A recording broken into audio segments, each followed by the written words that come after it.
Boy, do we have some news for you today. It's not a brand new game, although we do have some news coming up. There's a bunch of new games coming up. But this one is about Wonders of the First. If you haven't heard this or you're not following Kickstarter this closely, this is a Kickstarter campaign that has kind of gotten into the news in the last couple days. Yeah, for sure. They've had an interesting start, both successful, but also with plenty of criticism.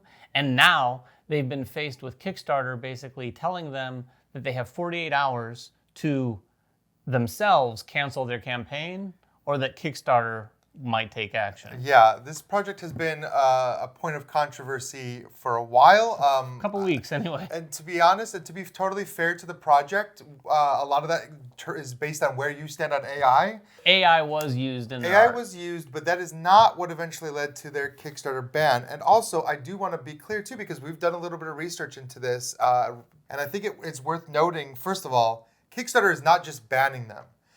They actually gave them the option to cancel their campaign and restart it without the problematic aspects being like the fact that they were giving out NFTs as rewards, which is not something that Kickstarter allows on their platform. They told them that they could cancel it and restart it without those aspects.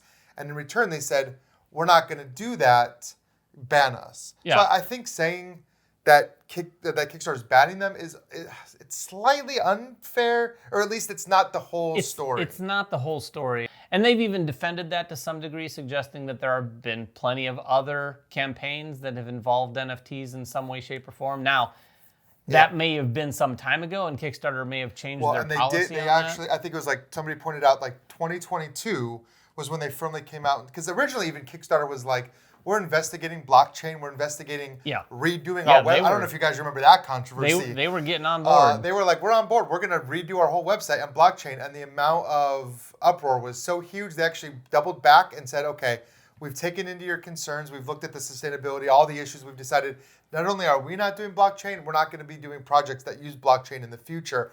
The thing is, and to be critical of both sides here, Kickstarter did see the project. They did approve the project. Sure. Maybe they didn't quite understand how the rewards were going to work with Wonders of the First, or the aspects of the game. There's cards, and you can get some of these cards for backing that are literally almost just like cryptocurrency. Wonders of the First has its own currency that you're somehow able to spend on card stuff. I don't exactly know how that all works. Sure. And I'm not educated enough to tell you if that's above board or not, but I think that is against Kickstarter's terms of use now. And that, if they had relaunched without that, I think that they probably would have been okay. But they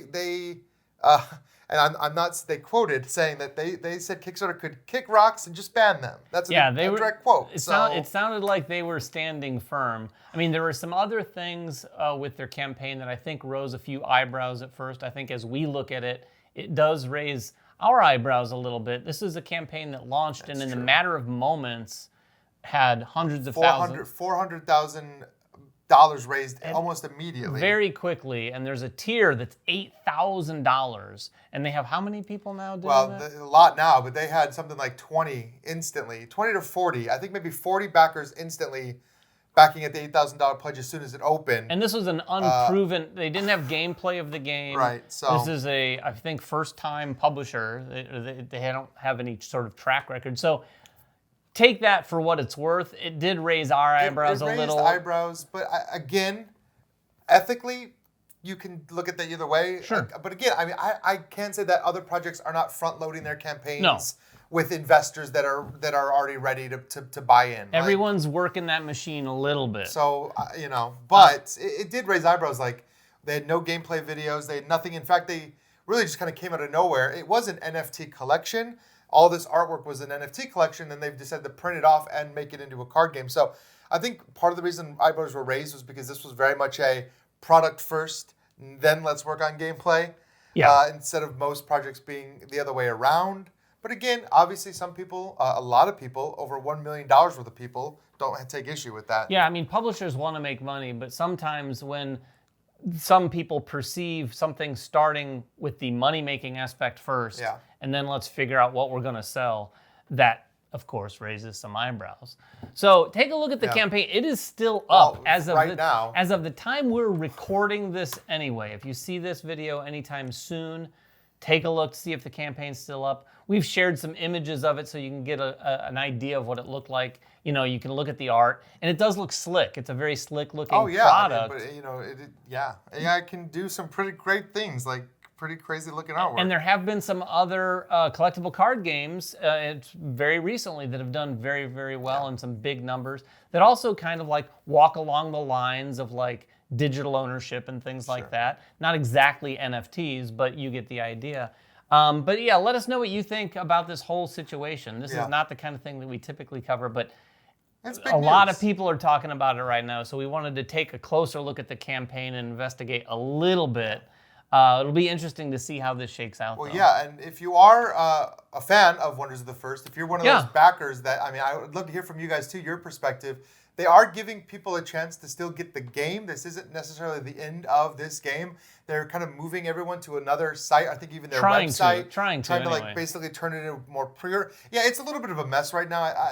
To be honest, like I get it. They weren't expecting this. So they're trying to pivot as best I think as they can. So we'll see. I mean, hopefully for them, you know, whatever. You make your own opinion. I don't really like, definitely make your own opinion until all the information comes out. I'm not really sure, you know, what the ethical path is here. 100%. And until next time, though, make sure everyone has fun at the table. Make sure to avoid controversy of all kind if you can. And we'll see you then. Bye.